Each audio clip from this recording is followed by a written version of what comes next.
Hi, I'm Dr. Park, and in this channel, we talk about every aspect of obtaining a happy life.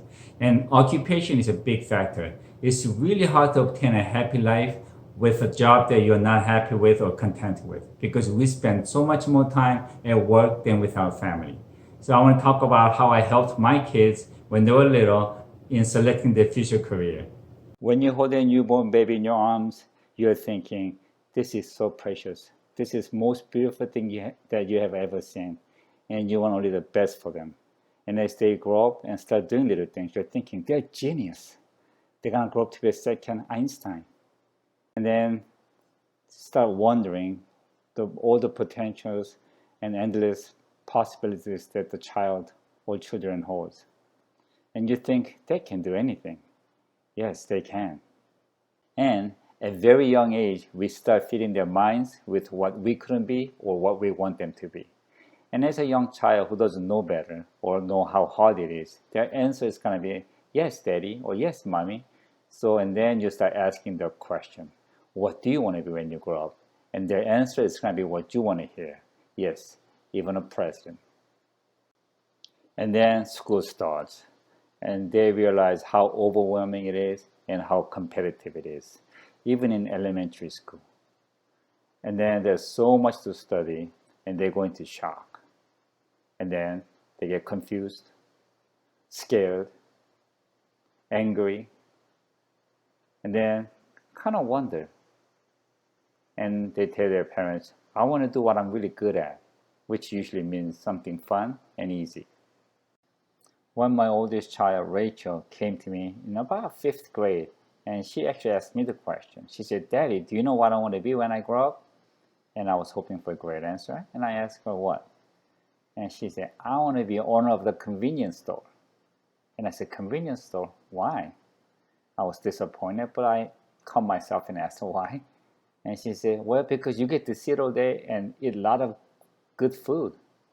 And I told her, well, that sounds like a great idea, but I told her to look out the window and look at the store. And it was about 9 p.m. They were still open. So I told her, when you're going to school early in the morning, like 7 a.m., they're already open. And they close at 11 p.m. It's not just all good food and sitting down. It's working a lot of hours. And you're just kind of confined to the area. And she says, no, I don't want that. And then next day, she came to me again. I know what I want to be. And I said, what? And she said, I want to be a pop star. And I said, well, that sounds like a great idea, but why? And she said, because you get to sing and make a lot of money, and you have, basically money and fame. So I told her, well, to be a good singer, it's not really how hard you try, but it's more like a gift that you have, because you have to have that certain voice. And then she said, what about a dancer?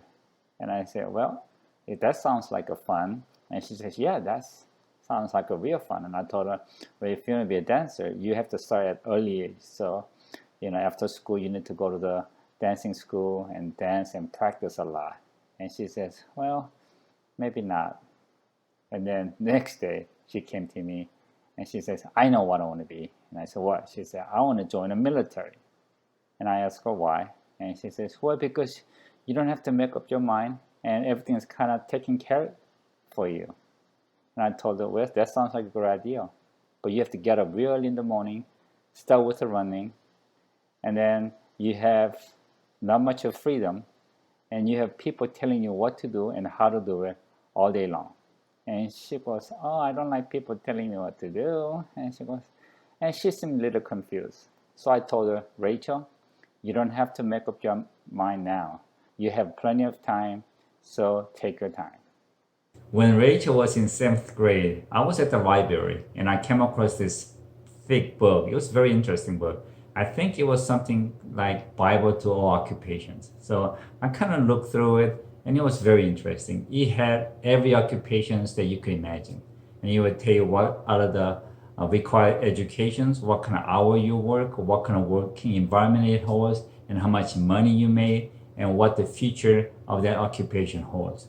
So it gave me a very good idea. So I decided not to ask Rachel what she wanted to be, but I decided to ask what kind of lifestyle that she wanted to live.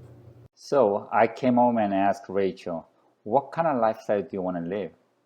And she thought about it and she said, I want to be able to make a good money. And then I want to live in a good house and eat good food and travel. So I said, that sounds like a great idea.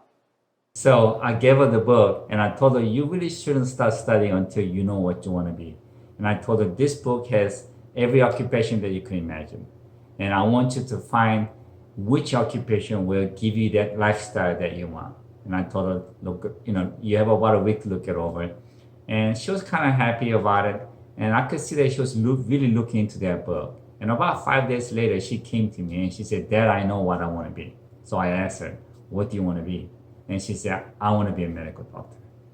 So I congratulated her and told her I am so happy for her. But at the same time, I told her this is not going to be easy. And sometimes it's going to be very confusing. But since this is your choice and this is what you want, if you want me to, I'll be happy to help her find a way. And I told her I'm going to formulate a roadmap for her to the medical school. And she followed it very well, and I'm very proud of her. And after that, you will not believe it, but I never had to tell her to study again. She was up at 6, studying till 11 p.m., every day like a clockwork, even on the weekends. And now she's training in residency in plastic surgery. And as a young adult now, she's doing much better than I did when I was in her age. But once in a while, she still calls me and says, Daddy, I need your advice.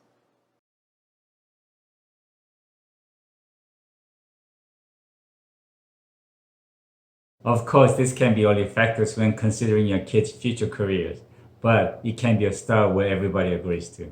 Through many years, I have counseled and mentored many students and young adults in finding their future goal. And my first question always starts with, so what kind of lifestyle do you want to live? If you like the video, give me a thumbs up, subscribe, and hit the bell, select the top, and you will be notified with more great videos. Thank you.